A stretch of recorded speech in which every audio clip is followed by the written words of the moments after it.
घुसकर मारेगा ghost regiment. जी हां, अब बात करेंगे हम चीनी कांटा कैसे निकलेगा और भारत की घोस्ट रेजिमेंट उसके लिए क्या प्लान कर रही है। गलवान घाटी में ड्रैगन का धोखा। देपसांग में भी बिछाई नई विसाख। 1996 के समझौते पर धोखे से खूनी वार। धोखे का पुख्ता हिसाब करेगा हिंदुस्तान। चीन की चालबाजी पर गड़ी आसमानी आंख। जल्द चीनी कांटा निकालेगा घोस्ट रेजिमेंट। गलवान में मुंह की खाने के बाद एलएसी पर बनी स्थिति को तोड़ने के लिए चीन भारत के खिलाफ प्रोपेगेंडा वॉर का इस्तेमाल कर रहा है, लेकिन चीन की हरकत का कूटनीतिक जवाब देने के अलावा अब हिंदुस्तान ने उसे सीमा पर ही घेरने का प्लान बना लिया है और चीन पर काउंटर अटैक के लिए बुला ली है सबसे खतरनाक माने जाने वाली घोस्ट रेजिमेंट।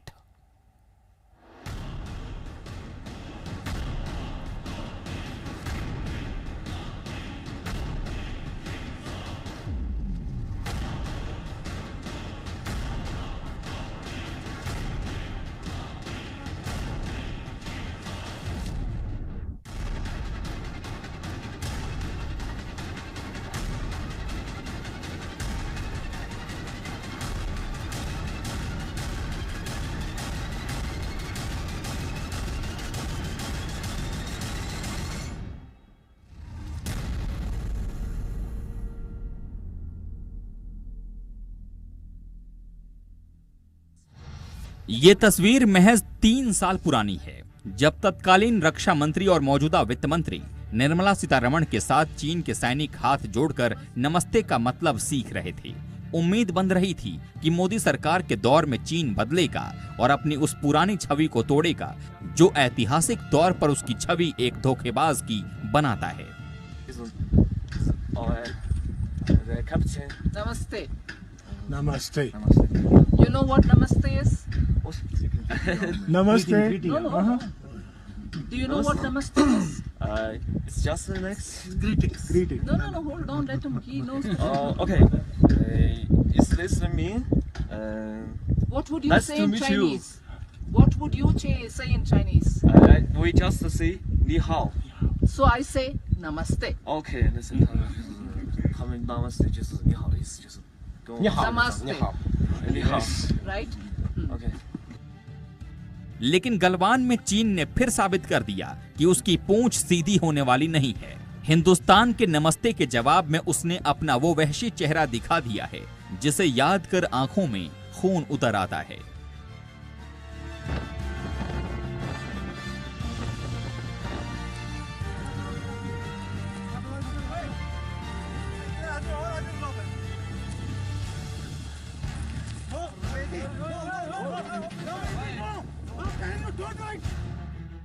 गलवान में धोखे से लोहे की कील वाले रॉड से हमला कर कर्नल संतोष बाबू समेत 20 भारतीय जवानों की जान लेने का सबक उसे हिंदुस्तानी सेना ने हाथों हाथ सिखा दिया।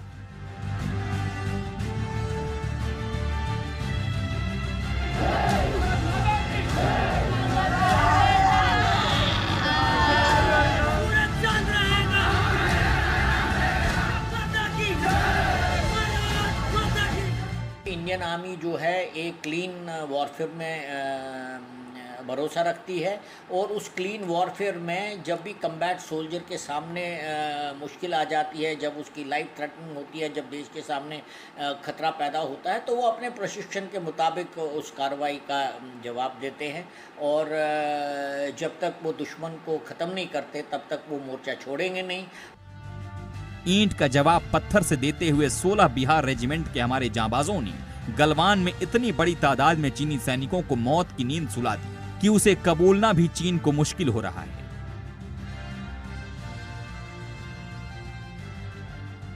आप बस अंदाजा लगा सकते हैं कि गलवान से अपने सैनिकों के शवों को हटाने के लिए चीन को 50 से ज्यादा हेलीकॉप्टरों की मदद लेनी पड़ी।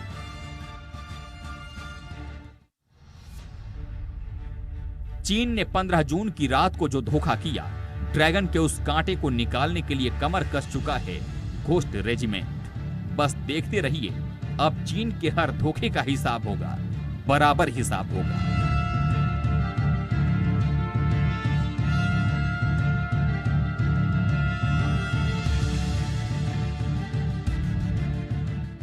दुश्मन की वीरता का सम्मान करना अगर हिंदुस्तान की सदियों पुरानी परंपरा रही है, तो दुश्मन की धूर्तता का हिसाब करना भी हम नहीं भूलें।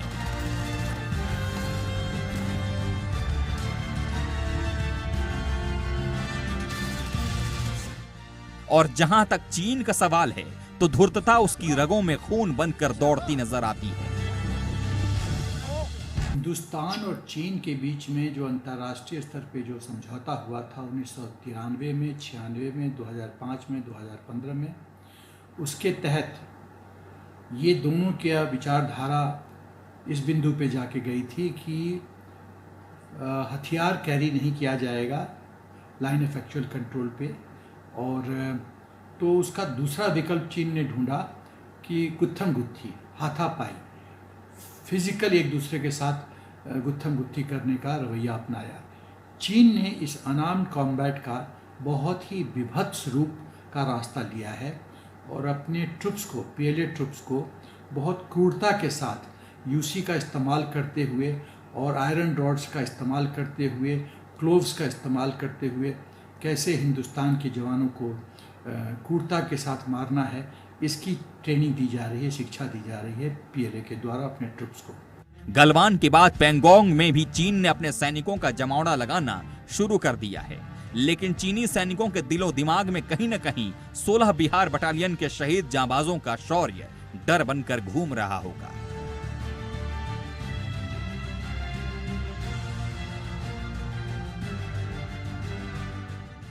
उन्होंने लोहे की कील लगे रॉड से हमला कर यह समझा था कि हिंदुस्तानी सैनिक इससे डर कर पीछे हट जाएंगे, लेकिन हुआ उल्टा। गुरु तेज सिंह जैसे हमारे जांबाजों ने अकेले ही 15 चीनी सैनिकों को मौत के मुंह में पहुंचा दिया।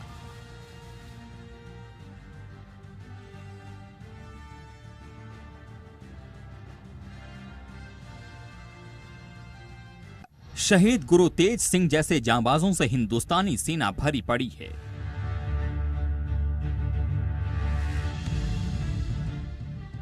और चीन के सामने तो अब घोस्ट रेजिमेंट से निपटने की बड़ी चुनौती होगी।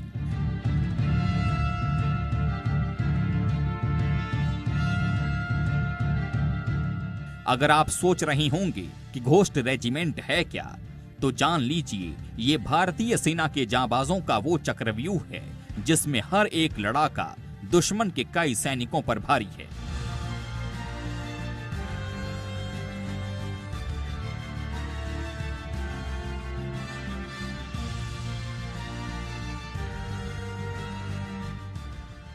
उन्हें इतनी कड़ी मेहनत से गढ़ा गया है कि पहाड़ी ऊंचाइयों के मुश्किल हालात में सामान्य रहना उनकी जिंदगी का हिस्सा जैसा है।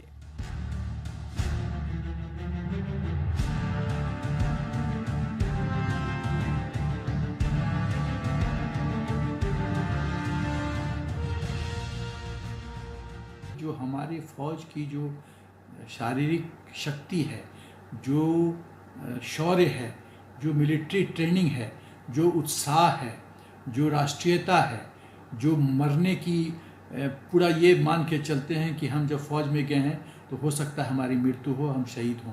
तो जब ऐसे हमारे जवान हैं तो वो उसके सामने पीएलए ट्रुप्स नहीं ठहर सकते, नहीं उन सामना कर सकते हैं। फौलादी शरीर में फौलादी दिमाग और फौलादी संकल्प, ये उनकी सबसे बड़ी पहचान है। गुपचुप, बेहद शांत और सतर्क रहकर शिकार पर नजर गड़ाए रखना और मौका लगते ही झपट्टा मारकर दुश्मन को अंजाम तक पहुंचाने का उनका हुनर लाजवाब है।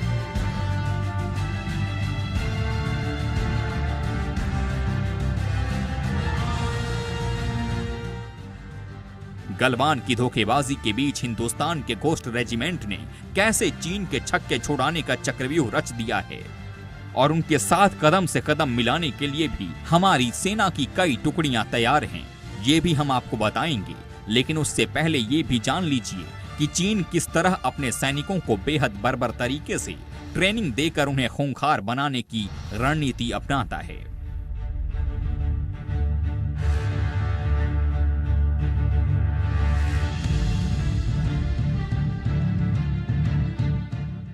यदि इस तरह का चीन नुकीले हथियार इस्तेमाल करता है तो मुझे लगता है कि हम लोग को भी चाहिए कि अपने ट्रुप्स को इस तरह का भाला या तलवार या आयरन रॉड, वायर से बंधा हुआ आयरन रॉड, नुकीले अस्त्र इन लोग को दिया जाए ताकि बराबरी का टक्कर हो।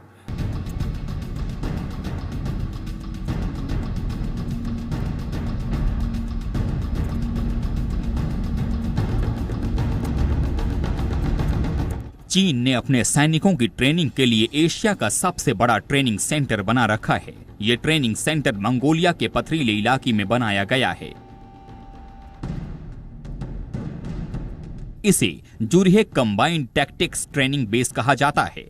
ये अमेरिका के कैलिफोर्निया इलाके में अमेरिकी सेना के फोर्ट इरविन कैंप की तर्ज पर बनाया गया है, जहां अमेरिकी सैनिक नकली लड़ाई असली युद्ध की तरह लड़कर ट्रेनिंग लेते हैं। चीन का जुरहे ट्रेनिंग बेस लगभग 1066 वर्ग किलोमीटर इलाके में फैला हुआ है। ये जगह इतनी बड़ी है कि इस पूरे इलाके में अकेला हांगकांग समा सकता है। यहाँ दुश्मन देशों की तरह दिखने वाली कई इमारतें बनी हुई हैं ताकि लड़ाई जैसा माहौल बना रहे। मंगोलिया के इस बेस कैंप में चीनी सैनिक अलग अलग गुटों में बंटकर लड़ाई की ट्रेनिंग लेते हैं। ये ट्रेनिंग उतनी ही असली होती है जैसे वो वाकई युद्ध लड़ रहे हों। चीन ने अपनी सेना को मॉक लड़ाई के लिए 2 गुटों में बांटा है, एक लाल और दूसरी नीली टुकड़ी।